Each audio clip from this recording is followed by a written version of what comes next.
y'all, this is Lori with Reality Smack.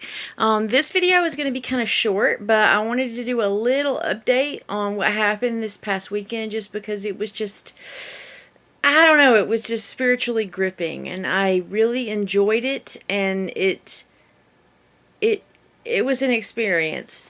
I went to a different NA meeting, different group. It was still an NA group, but it was different.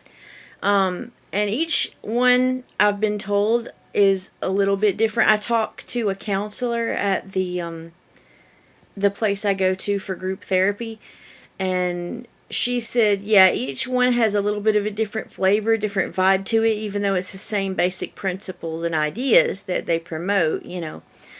And I said, well, that's interesting. So I decided to try one that was a little different, because this past one that I've been going to is really loud and there are more guys in it. Not that I'm offended by guys, but sometimes guys have a tendency to get very loud and I feel sort of timid and afraid to speak or to voice opinions or anything if I'm surrounded by very loud, boisterous people. I'm just that way. I get shy and I clam up and I can't express myself.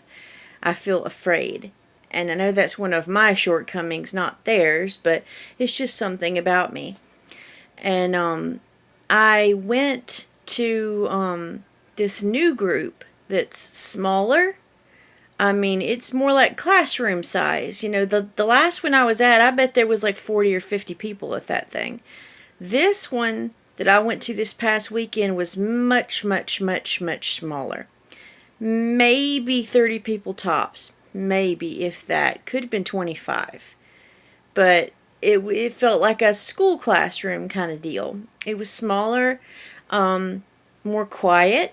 People felt a little more open to speak. It was about 50-50, half guys, half girls. The people there were very, very welcoming. Immediately when I came in the first day, I got hugs from everybody in that room. Just hugging. And at the other one I went to, I came in and I felt like I just sort of disappeared. The first NA group that I went to, I went in and although I was there, I don't think anyone really noticed I was there until the tail end when everybody held hands to pray. Then they noticed me. The rest of the time I just sort of disappeared in the crowd. But this time I felt noticed and I felt appreciated for being there. And I felt encouraged. The fact that they were glad that I was there, I wasn't just an extra body. But the people there were really, really sweet and nice and kind. And heard a lot of interesting stories going around the room. And a lot of good people there that are really trying to turn their lives around. Some of them have been going there for years. They've literally been clean for 6, 7, 8 years or more. And I'm like, wow, okay. They haven't used anything in that many years. It blows my mind that they were that strong, But they went and gave me a piece of a brochure with their a lot of names and phone numbers on it. That way if I ever needed someone to talk to, I would have someone to be there for me, which is good because I have had moments where I got super depressed and down, and that's a bad shortfall for me. And when that happens, it does help a lot if I have somebody to talk to connect to. Doesn't help that my Medicaid is decreasing my medicines that I use for my anxiety and to help me sleep at night and stuff. They've cut my medicines in half and they want me to get pre-authorizations from my doctors, which on the surface sounds very easy, but it's really not in a lot of cases because the doctors will send it or they'll leave a spot blank on the document and then they have to resend it. It can easily take you a month or two to get pre-authorization sorted on one prescription.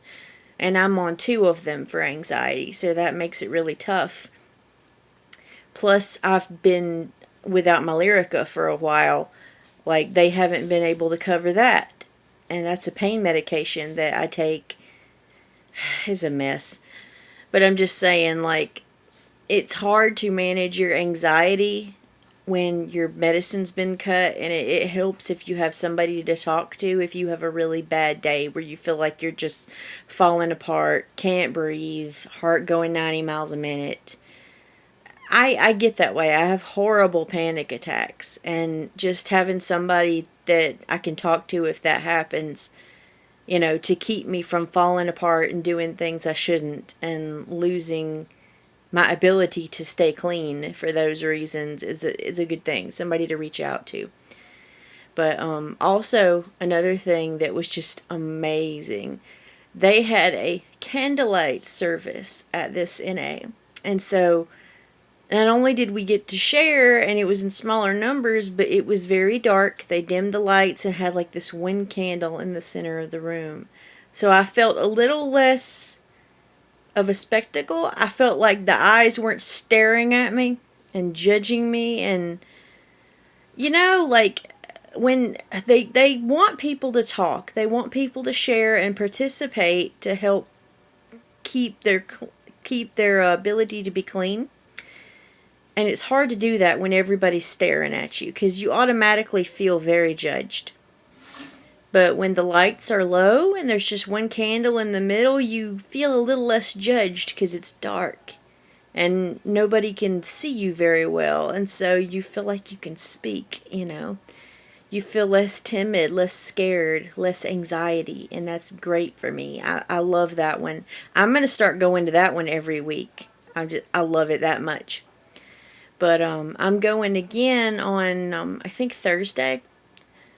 And they meet like 3 times a week. So I'm going to keep giving that a shot and working on that and looking through their books. And another thing I found out.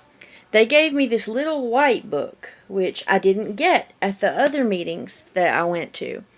And I found out a lot of the stuff that they were reciting by memory that they just knew, and I didn't know where they were getting all this stuff from. I was assuming it was all in the blue book and maybe I just hadn't got to it yet. But all of that is in this. And so I'm going to start bringing this with me to every meeting so that when they say it, I can repeat it with them and I can learn it. And then my brain will retain it. And a lot of it is really good stuff to memorize, really. I mean, a lot of this is more, I hate to say it, but it's more powerful than some of the stuff in the Bible, Like stuff that could really change your life. Like one thing I remember they said at every single meeting I've been to so far, only I didn't know where they were getting it from, now I do, is the just for today part. This is how it goes. It says, just for today, my thoughts will be on my recovery, living and enjoying life without the use of drugs. Just for today, I will have faith in someone in NA who believes in me and wants to help me in recovery. Just for today, I will have a program. I will try to follow it to the best of my ability. Just for today, through NA, I will try to get a better perspective on my life. Just for today, I will be unafraid, and my thoughts will be on my new associations, people who are not using, who have found a new way of life. So long as I follow that way, I have nothing to fear. I love that. I mean, that is great. And really, that's what I'm doing. I'm trying to create my own program. I'm coming up with ideas for ways to make my life more clean and together. Part of that is me going to group therapy like 4 or 5 times a month. Part of it is going to my psychiatrist. I have one of those now, a therapist that talks to me and a psychiatrist that helps me out. I visit those weekly. And it's to control my anxiety and keep me from using again, to keep my life clean and better and to stick with it, to be a better mom and a better person and to be around, when my daughter is 18, 25, 30, I want to live and I want to have my life together, And I just thought I'd share with you what a good experience I had with all that. But there's just some really good stuff in this white book. I'm going to keep looking through it and finding new things to share with you guys every week. But I'm going to make another video at the end of this week once I've gone to a couple more meetings at this new group that I found, the smaller one that I really like. Oh, I love it. I've fallen in love with this group, y'all. But I'll let you know how it goes, and I love y'all. Thank you.